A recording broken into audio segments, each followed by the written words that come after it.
Hello everyone.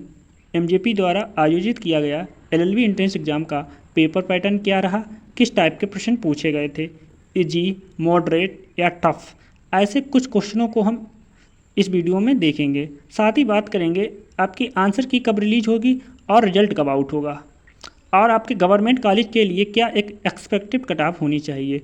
इन सभी topic पर बात करेंगे इस वीडियो में। सबसे पहले कुछ एमसीक्यू को डिस्कस करते हुए, आपका फर्स्ट क्वेश्चन आपका रीजनिंग बेस्ड क्वेश्चन था और इन्होंने आपका सिलेबस में कहीं भी आपका रीजनिंग दिया नहीं था, ठीक है। तो इनको उस अकॉर्डिंग ये क्वेश्चन आपका एक मैथ से और एक रीजनिंग से नहीं पूछना चाहिए था। आपका क्वेश्चन है 1 से 100 तक प्राकृतिक संख्याओं का योग। तो इसका जो राइट आंसर है वो आपका 5050 होगा। ये आपका फार्मूला बेस्ड क्वेश्चन है। यहाँ पे आप फार्मूला लगाएंगे n+1/2, तो इसका आंसर आप प्राप्त कर लोगे यहाँ पे वैल्यू पुट करके।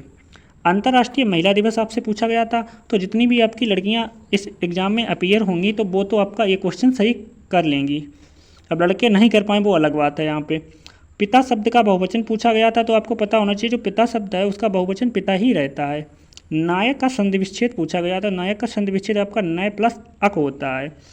मैंने आपका जो आपका एक कराया था पावक का संधि विच्छेद कराया था, सेम आपके ये दोनों उसी कंडीशन पे होते हैं।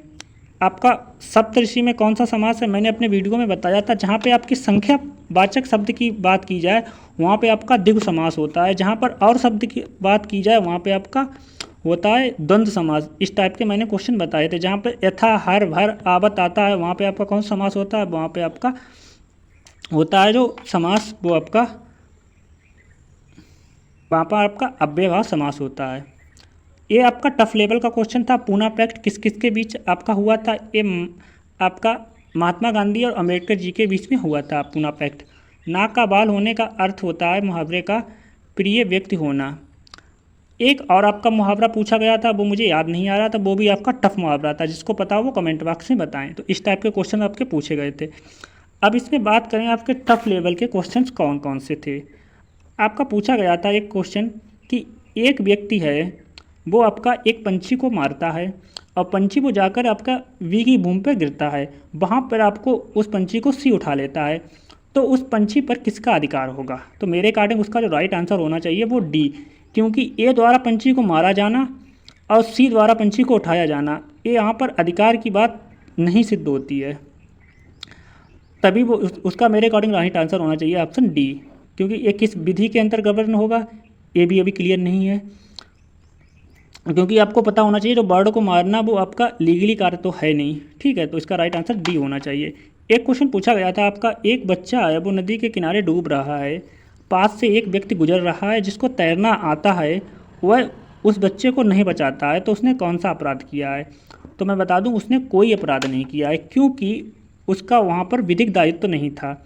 भले ही नैतिक दायित्व था लेकिन उसका कोई विधिक दायित्व तो नहीं था, इसलिए वहाँ पर कोई अपराध नहीं किया गया। इस टाइप के क्वेश्चन आपके आईपीसी में दिए गए हैं।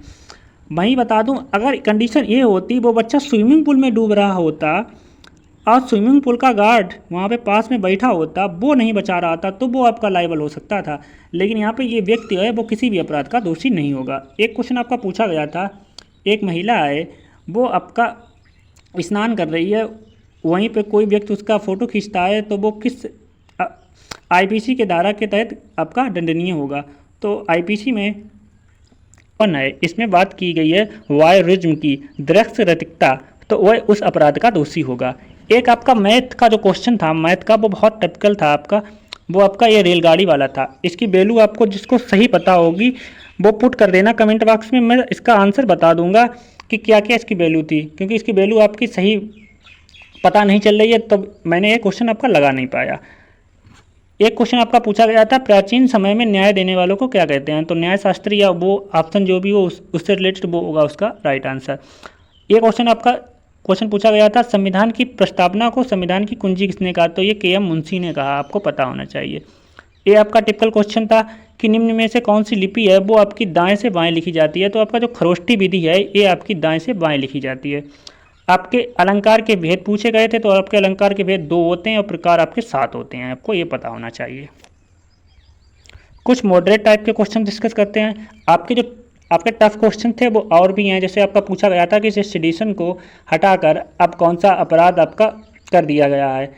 ऐसे ही आपका पूछा गया था कि रूस ने यूक्रेन के किस शहर पे सबसे पहला आक्रमण किया, इस टाइप का था। एक प्रथम विधि से रिलेटेड आपकी कोई महिला पूछी गई थी, प्रथम विधि विश्वविद्यालय पूछा गया था।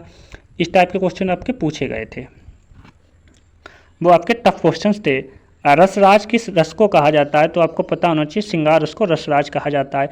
तत्सम शब्द उसमें से पूछा गया था आपके 4 विकल्प में, तो तत्सम आपका शब्द है इसमें, वो कृषक है, क्योंकि किसान है वो आपका तद्भव शब्द है, ना कि तत्सम।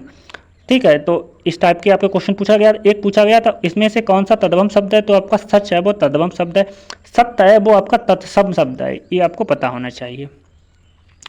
आपका प्राचीन समय में न्याय देने वाला, ये रिपीट कर दिया मैंने क्वेश्चन। अंतर्राष्ट्रीय न्यायालय पूछा गया था, द हेग में स्थित है। मैंने ये वीडियो कराया था आपका एक कि लीगल एप्टीट्यूड से आने वाले 15 मोस्ट इंपॉर्टेंट क्वेश्चन वहाँ पे मैंने कराया था। प्रथम रक्षा मंत्री आपको पता होना चाहिए बलदेव सिंह। एक प्रथम महिला से रिलेटेड क्वेश्चन आया था आपका। सबसे पुराना आपका एससी कोड पूछा गया था, तो वो कलकत्ता हाई कोर्ट आपको पता होना चाहिए, इसका राइट आंसर है। ये मैं कुछ ही क्वेश्चन डिस्कस कर रहा हूँ, सारे क्वेश्चन मैं डिस्कस नहीं कर सकता हूँ। अब बात करते हैं इजी क्वेश्चन की। अब बात मैं बता दूं, कुछ बच्चे होते हैं जो बहुत कम पढ़ के जाते हैं, वो इस टाइप के जब क्वेश्चन देखते हैं तो उनको लगता है कि ये पेपर इजी है, क्योंकि उन्हें टफ क्वेश्चन से कोई मतलब नहीं रहता है, तो वो बताते हैं कि पेपर आपका ये इजी आया है। ठीक है, तो आपका जो ठीक ठाक तैयारी किया करके गया होगा वो उसको तो पता ही होगा कि शिक्षा का अधिकार आपका 21A है, ये आपका किस संविधान संशोधन में जोड़ा गया है, तो ये आपका 86 अमेंड में जोड़ा गया है। फंडामेंटल राइट की बात करूँ कितने हैं, तो आपके वो 11 हैं। क्वेश्चन में ये पूछा जाता है कि मूल संविधान में कितने फंडामेंटल राइट थे, तो वहाँ पे आपका आंसर हो जाता है 0।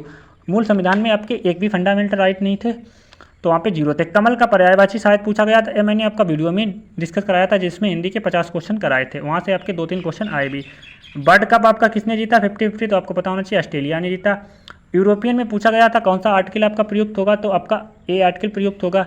ऐसे ही आपके दो एक एंटोनियम्स या सिनोनियम्स पूछा गया था, एलाई का और एक्सेप्टेंस का, ये 2 पूछे गए थे। और पूछा गया था हिंदी भाषा है, इसकी जो उत्पत्ति है वो किस भाषा से हुई है, तो आपकी संस्कृत भाषा से हुई थी। ये आपके कुछ इजी टाइप के क्वेश्चंस पूछे गए थे। आपका बेसिकली देखा जाए तो हिंदी के जो आपके 10 से 15 क्वेश्चन आपके इजी थे, और आपके इंग्लिश के, और बाकी सब्जेक्ट से आपके इजी क्वेश्चंस नहीं थे। एक आपका कॉन्स्टिट्यूशन से और क्वेश्चन पूछा गया था कि वो शायद जो कॉन्स्टिट्यूशन असेंबली थी उसने आपका संविधान ग्रहण किया, उसमें कुछ सन थी, तो वो किस टाइप का क्वेश्चन पूछा गया था, तो आपको अगर वो पता हो तो मैं आंसर उसका कमेंट बॉक्स में बता दूंगा। अगर वो क्वेश्चन पूछा जाए इस टाइप का कि संविधान सभा ने संविधान को कब अपनाया, तो आपका 26 नवंबर 1949 हो गया। अब अंतिम रूप से कब अपनाया, तो वो अलग कंडीशन होगा। संविधान पूरे रूप से प्रभावी कब हो गया, तो ये आपके मैंने 3-4 टाइप के क्वेश्चन बताए थे वीडियो में। क्वेश्चन किस टाइप का पूछा गया है तो वो मुझे कमेंट बॉक्स में बताएं आप।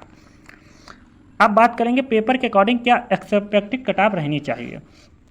तो जो पेपर के अकॉर्डिंग जो आपकी कट ऑफ रहनी चाहिए वो आपकी जनरल कैटेगरी से जो भी बिलोंग कर रहा है उसके लिए आपका 180 आपका एक सेफ स्कोर हो जाएगा। इसमें आप +5 -5 ऐड ऑन कर लेना, क्योंकि जो टॉपर होता है वो आपका हाईएस्ट मार्क डिसाइड करता है, आपका वो फर्स्ट रैंक डिसाइड करता है, ना कि वो ये डिसाइड करता है कि उस कैटेगरी में सबसे नीचे बच्चा जो हुआ है वो आपका लिया जाएगा, वो नहीं डिसाइड करता है। तो आपका बता दें जनरल में आप लोअर कैटेगरी में बिलोंग कर रहे हो तो आपके जो क्वेश्चंस हैं वो आपके 45 क्वेश्चन आपके ठीक बैठ रहे हैं इस पेपर के अकॉर्डिंग, क्योंकि पेपर आपका इजी नहीं कहा जा सकता इस पेपर को। तो आप 180 के आसपास हैं तो आपका एक सेफ स्कोर इस समय है वो।